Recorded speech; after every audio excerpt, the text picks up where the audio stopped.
欢迎大家来到向日葵花田。今天我们将聊到《天道》，一部让我走火入魔的电视剧。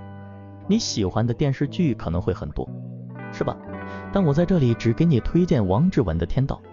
《天道》是2006年拍摄的一部电视剧，是揭秘高人思维方式的经典之作，是创业奇才必看的经典之作，是商业精英必看的经典之作，更是灵魂得到升华，展现生命与爱情真谛的大作。天道对我来说是一部经典的电视剧，看起来就兴奋了，看起来了就要一口气看完，不然食之无味，寝之不安。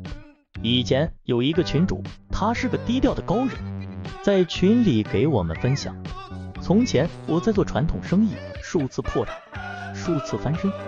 后来有位兄弟反复向我推荐了电视剧《天道》，因为我一般不看电视剧，所以我不重视了。但到最后，他开始热情地向我分享他对《天道》感悟心得，我不得不开始重视此剧。我开始看电视剧《天道》，从中领悟天道高人背后的思维模式。我利用业余时间开始兼职，踏入陌生的互联网行业，使用这些思维模式进行布局，最终赚到了网络一桶金。我向各位朋友特别推荐电视剧《天道》，此剧开启了思维格局和意识。有人问我做什么赚钱？无论做什么都能赚到钱。老板在赚钱，上班族也在赚钱，但是赚钱的效果却天壤之别。为什么呢？就是赚钱的思维。赚钱不和学历成正比，不和体力成正比，不和时间成正比，而是与你的思维息息相关。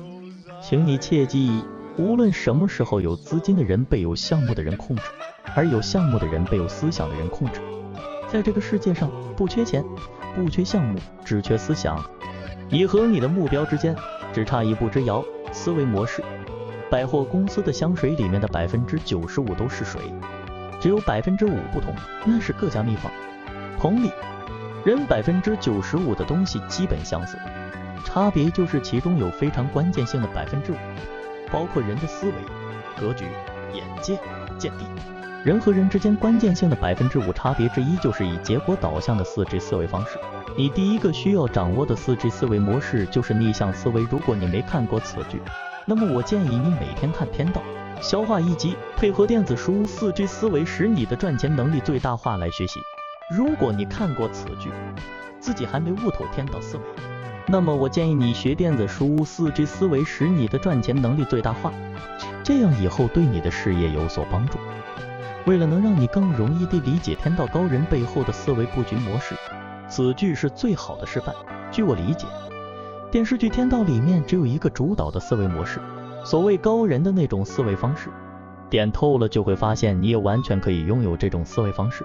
用2个字说颠倒，用3个字说国导音，用4个字说倒行逆施，用5个字来说多米诺布局。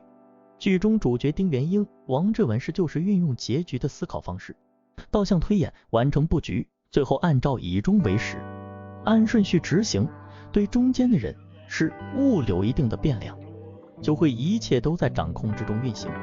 丁元英、王志文是未出场就被萧亚文评价为他可以是魔是鬼，但绝对不是人，有些夸大其词，就因为他有着超出一般人的思维方式，不按常规出牌，为人处事与众不同，让人不可理喻。一切的人和事都似乎在他的算计之中，就是人们所认为的高人。97%的人按照顺序来赚钱，2.9%的人按照逆向来赚钱，0.1%的人把大多数人颠倒的真相再颠倒回来赚钱。结果是3%的人赚了97%的人累计赚到的钱。那0.1%的人除了赚到钱，还有名利、成就。这就是所谓天道的高人。高人和普通人的真正区别就是只有思维模式的不同而已。所以成为天道高人的秘诀就是使用正确的思维。天道经典语录1，丁元英、王志文是说，强势文化就是遵循事物规律的文化，弱势文化就是依赖强者的道德期望破格获取的文化，也是期望救主的文化。强势文化在武学上被称为秘籍，而弱势文化由于易学、易懂、易用，成了流行品种2。比如说文化产业，文学、影视是扒拉灵魂的艺术，如果文学、影视的创作能破解更高思维空间的文化密码，那么它的功效就是启迪人的觉悟，震撼人的灵魂。这就是众生所需，就是功德、市场、名利。精神拯救的暴利与毒品麻醉的暴利完全等值，而且不必像贩毒那样耍花招，没有心理成本和法律风险。3. 你的前途在哪儿？就在无名众生，众生没有真理真相，只有好恶，所以你才有价值。觉悟天道是明开天眼，你需要的就是一双天眼，一双剥离了政治、文化、传统、道德、宗教之分别的眼睛，然后再如实关照政治、文化、传统，把被文化、道德颠倒的真理、真相颠倒过来。随便你怎么写怎么拍都是心意和深度，这就是钱，就是名利、成就、价值。随便你能说的什么，如果你能把上面3段话破解，价值100万，字字千金，是在这个物欲横流、金钱至上、黑白颠倒的社会获取财富的真正心法。如果你的今天的影片有带给你一点价值的话，希望你能帮我点赞，把这个影片分享。